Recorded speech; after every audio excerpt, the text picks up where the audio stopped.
പ്രിയ സുഹൃത്തുക്കളെ, വിഴിഞ്ഞത്ത് ക്ലാസ്സിന് പോകുന്ന വഴിയിലൊരു ദയനീയമായ ഒരു കാഴ്ച കണ്ടു. ഒരു മനുഷ്യൻ കുപ്പത്തൊട്ടിയിലെ എച്ചിൽ കഴിക്കുന്ന ഒരു രംഗം.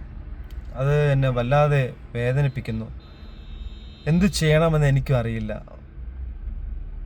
അദ്ദേഹത്തിൻ്റെ അടുത്ത് പോയാൽ അയാൾ എങ്ങനെ പ്രതികരിക്കുമെന്ന് എനിക്കറിയില്ല. നമ്മുടെ ഈ കൊച്ചു കേരളം ഒരുപാട് വികസനങ്ങളൊക്കെ വരുന്നുണ്ട്, ഒത്തിരി കാര്യങ്ങൾ ഗവൺമെൻറ് ചെയ്യുന്നുണ്ട് ഒക്കെ. എന്നാൽ പോലും ഒരു നേരത്തെ ആഹാരത്തിന് വേണ്ടി അലയുന്ന ഒരുപാട് ഒരുപാട് ആൾക്കാർ നമ്മുടെ സമൂഹത്തുണ്ട്. ഇതെന്നെ വലിയൊരു വേദനിപ്പിക്കുന്ന ഒരു കാഴ്ചയായിരുന്നു. ഇവർക്കൊക്കെ വേണ്ടി എന്തെങ്കിലും ചെയ്യുവാനായിട്ട് നമുക്കെല്ലാവർക്കും ശ്രമിക്കാം. ഒരു നേരത്തെ ആഹാരം ഇല്ലാതെ വിഷമിക്കുന്ന നിർധരരായ പാവപ്പെട്ട വളരെയധികം ദാരിദ്ര്യത്തിൽ കഴിയുന്ന ജനത്തെ ഒന്ന് കൈപിടിച്ച് ഉയർത്തുവാനായിട്ട് നമുക്ക് എന്തെങ്കിലും ചെയ്തേ മതിയാവും.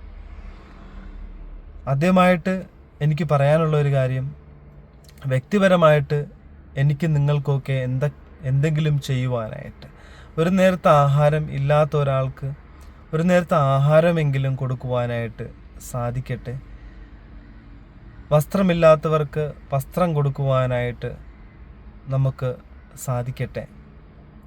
ഈ ലോക ജീവിതം കൊണ്ട് ചെറിയ ചെറിയ പുണ്യങ്ങളൊക്കെ ചെയ്യുവാൻ നമുക്ക് കഴിഞ്ഞില്ലെങ്കിൽ നമ്മൾ ഈ അമ്പലത്തിൽ പോകുന്നതും പള്ളിയിൽ പോകുന്നതും ഇങ്ങനെ പ്രാർത്ഥിച്ച് മറ്റുള്ളവരുടെ മുമ്പിൽ ഒരു വേഷം കെട്ടി നടക്കുന്നതിലൊന്നും ഒരു അർത്ഥവുമില്ല. വളരെ ദയനീയമായ ഒരു കാഴ്ചയായിപ്പോയി. നമുക്ക് സഹായിക്കാം, കൈകോർക്കാം, മറ്റുള്ളവർക്ക് നന്മയ്ക്കായി, ഒരു നേരത്തെ ആഹാരത്തിനായി.